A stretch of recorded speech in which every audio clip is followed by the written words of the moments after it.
Max Kellerman, First Take, Max Kellerman radio show on ESPN. And I would say this. Max doesn't know this. We don't have. I mean, I guess we're cool. We're not like we're talking that much. I enjoy Max's show as much as any on the radio lineup. I find myself in the car more for it. And I think the great thing too is that I don't always agree with it, which is not the point of any of this stuff. Is that you want to listen to a guy. And when I listen to you now, we're kind of removed from it just as a consumer. I'm like, you know what? I like your show better than everybody else's. And I don't mean that as a slight. I don't mean as a slight towards anybody else's, but you're the one where I go, I just know Max is on it no matter what, even if the topic or itself or just the take. There have been times I'm like, what the hell are you talking about? I just appreciate the job that you do, solo radio, 2 hours. We all know how hard it is, and I think you're terrific at it. That's a big compliment. You and I, it's funny because you and I have passed each other in the industry for a bunch of years. Hey, Ryan, what's up? And always friendly, but really haven't had any substantive talks off camera or microphone. And we've probably been up for some of the same radio gigs, I imagine, at different times. I take that as an enormous compliment because I think you do great work. Well, I appreciate it. All right, so let's get into it then. You have been on the Nets thing big time. I know you love the offensive efficiency. We know what they are capable of. Are you so married to the Nets rolling through it that you have to kind of position it that you can't see any other outcome, especially out of the East?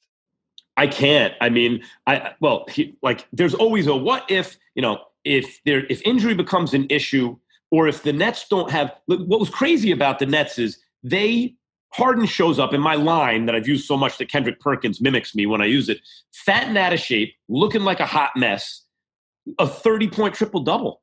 And in wins, right? And then it was him and KD, no Kyrie. Him and Kyrie, no KD. Just him. Doesn't matter, winning 4 out of every 5 games. But the offense, as great as it looked early, the defense was historically bad, the worst ever. But within, 3 weeks, they were an okay defense. And that's all they have to be is okay. So I guess if they haven't given themselves enough runway right now to get the defense to okay instead of historically bad, maybe someone has a chance. But Ryan, even then, they're going to score 130 points tonight. You got to figure out how you're going to come up with your $130 to beat them. And, I don't see it. I think if they're all healthy, they're going to romp to a title. And that's where I think all of us that do this for a living, it's hard for me to counter any of that, right? Because it's absurd they have the record they have, considering how they didn't have those 3 guys, I think, for even 10 games during the regular season. 8, right. So Harden comes back. He looks even more out of shape than when they started the season in Houston. It doesn't matter. The Kyrie part of it, which I don't love, where he's in and out of it. And then you look at the final stat line and you go, this is ridiculous. And KD, who's just trying to find a way, but even in the limited time that he's played. So when I talk up Philadelphia, I don't do it to be dismissive of Brooklyn. And I know that even picking Philadelphia may seem stupid as we go through and agree on the Nets part of it. But do you think if the Nets were to win a title, it would have a lasting impact on the way people look at a regular season that they're already a little bit over, where you start to think if you just have the right guys, you don't even need to play together? No, I don't. Doesn't it hurt the concept of everything we grew up with? I don't think, I think everyone recognizes this is a special thing. And by the way, I like Philadelphia a lot. Who's the best defensive player in basketball? Ben Simmons, unless it's Embiid, who's right there with Gobert or anybody else. Unless it's Thibault, who's probably going to be the best defensive player in the league in a year or two, right? And if Simmons could shoot, he doesn't even need to shoot from distance. Get a 12-footer, a little floater, do something where you're not in the right, because they'll give him out to 15 feet. But so I like Philadelphia a whole lot. This is a special situation with the Nets. And let me tell you what I've come to realize. People see KD. He was the first guy in. And they think Warriors. This is a big 3, unlike even the Warriors, because at least against the Warriors, you really couldn't do anything once KD joined that team. But at least make Klay Thompson put the ball on the floor and make decisions with it. He can do that. But that's not what he's out there for, right? But he's their 3rd best offensive player. Make him do that. You're going to do that to Kyrie Irving? Good luck, right? There's never been a collection of 3 guys who can all get their own shots from anywhere at historically elite levels and hit them from anywhere at historically elite levels, and are also playing unselfishly. So everyone's thoughts, I think, go to this is unlike anything since the Warriors. But Ryan, it's worse than that for the league. What was the one team? Because it wasn't the Cavs. Cavs had LeBron and Kyrie and Kevin Love. And going into those series, it was it's done for LeBron because he can't compete. This was a 73-win team. It took a miracle to beat. They added KD and basically didn't subtract anything. Of course you can't beat that team. LeBron had no shot, even crewed up. Who did? James Harden and the Warriors, Mike D'Antoni, James Harden, and the Houston Rockets hosted a Game 7 against the fully loaded KD, Steph, everybody, Warriors that no one should have competed with. Didn't have Chris Paul.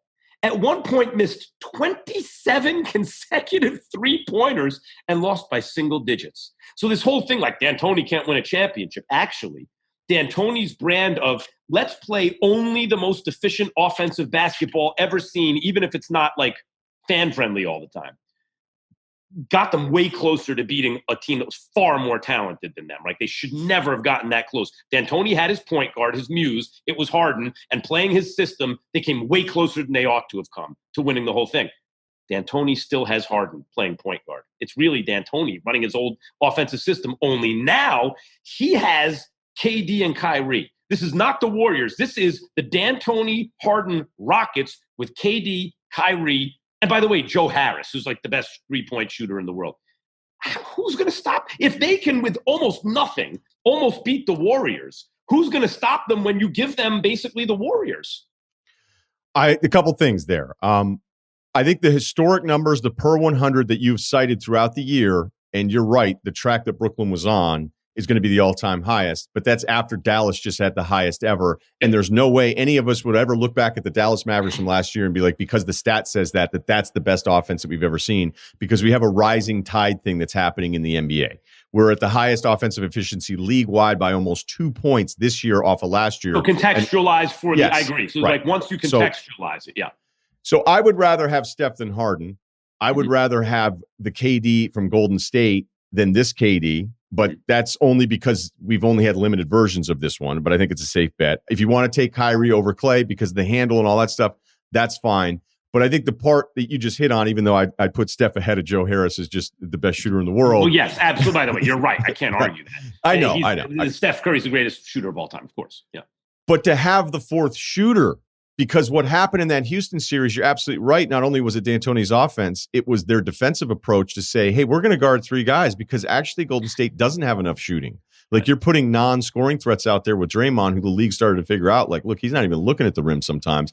The Joe Harris part of it really screws you up because now if you're playing 4 out, I'm with you. I think it's scary as hell. I think I'd pick Philadelphia to be maybe different, but also because I was hoping that it actually meant something to kind of have your group for 5 months together, that it actually still was supposed to mean something. Yeah. Because I think Brooklyn winning it is going to lead to a league that already has kind of had about their top 20 players punt on most of the regular, not most of the regular season, but almost 25%. Who can do that, Ryan? Like they can do that because, and this is why I'll take Harden over Steph. I can't believe those words are coming out of my mouth, but I see new evidence now. Yeah, I'll take Harden over Steph. The Harden that I saw this year, by the way, there was no guarantee he and Kyrie were going to play that way together. We're doing so well. There's no guarantee he and Kyrie were going to play that way together. In fact, when it was KD and Kyrie, I was like, they're not going to get out of the East. Then they got Harden. I said, I don't know that even makes them better because they were, I guess what happened was once they got the injury, right, then they're like, between Dinwiddie, LeVert, everybody they had, they thinned out. So really now they had to get more top heavy, I think. And I think that worked. But I wasn't sure. Like Clyde Frazier and Earl Monroe, there was no guarantee. Like the whole thing was there's only one ball. Are they going to figure this out? And I was watching to see, will Harden and Kyrie figure this out? Not only did they figure it out and kind of right away, but I've never seen Harden play like that. I thought that was LeBron James level orchestration of an offense. But the difference between Harden and LeBron is whoever could orchestrate an offense, pass like that with that kind of court vision, and also hit a shot from anywhere. Because LeBron can shoot, but he's not like really a shooter. Harden really is, not like Steph. No one is. But but Harden's size, strength, he's better on defense than Steph. And the way he orchestrated that offense, Ryan, I legitimately, when I was watching him for the first time ever, thought, is he the best player in basketball? The postseason will determine that. But you've given him weapons now where he doesn't need to score 50 points for his team to win. He can score 18, 20, 23 points and use his weapons in a way that he's never had the chance to before. Harden's terrific. I'm not denying that, but you lost me when you said Steph. You would take Harden over Steph. And the defensive part of it, Harden gets so much credit for like these 2 post defensive possessions a game that the announcers always freak out about and be like, oh, he's so good in the post. He's the 90th% and all this different stuff. And you're like, it happens like twice. Steph is far more locked into team concept. Steph was the front guy for a team during that Warriors run where I think they were 4 times the best defense, and I think the 5th year they had slipped off a little. This year, Steph's defensive numbers haven't been as good because everything is on him in a way that he hasn't had before offensively. But the playoff resume, like I don't think you can pick Harden over Steph after what happened when Steph went crazy in the second half and Harden's out there. Harden has so many playoff flameouts that's where my love for Harden, although some would argue their love for Harden, because I didn't like the whole Houston thing. I went on a crazy rant about it. Harden just has too many games. There's like 5 or 6 of them in the playoffs. You're like, what the hell? Everybody had some bad playoff games, but Harden has a lot of bad ones for me to go. No, that's Ryan. The guy. So you trust that Harden more than this Steph, or is it just about this year, Max? No, a lot of this is predictive, and plenty of my predictions wrong. Like I thought, look, Kawhi looked amazing in the finals. He's going to do it again. LeBron's hurt. He's 35. Part of it's your forecasting, right? I got that wrong. And so I'm forecasting now. It's true. I think 100%. I think I've been yelling that as loud as anyone. Like I call Harden a choker. I think he's straight up like when your level, Peyton Manning once upon a time was a choker, right? When your level falls from, oh my God, this might be the best we've ever seen to much, much less than that in the highest leverage games, that affects your position negatively, big time. I will point out that Steph, well, he was hurt, he was this, he was that, greatest half-court offense ever. Fate of the universe on the line, Game 7, 4th quarter, at home. 4 minutes and 22 seconds. Ryan, they didn't score a single point. Not a single point. Like that's up there with the greatest choke jobs in the history of American team sports. Golden State. That was Steph's Golden State. He's throwing the ball out of bounds. He looks scared to shoot. He can't hit 4 minutes and 22 seconds. You can't muster a point in the last 4th quarter at home, Game 7, to have the greatest record ever and win the championship. So it's not like Steph hasn't come up small too. Now, Toronto, he was amazing. They lost the series, but they had no chance. And he shot great. But I've also questioned the version of Steph we get when we want it most. Now, to be fair, he's been better than Harden. I agree with you on the record that Harden's choke jobs in the playoffs should put Steph above him. I am predicting. I see every year Harden gets a little better under pressure, and I'm predicting that given his role on this team, his team will romp to the finals. And he will be the team MVP. He'll be the MVP of the finals. And I think at the end of this season, our perception of Harden will have changed.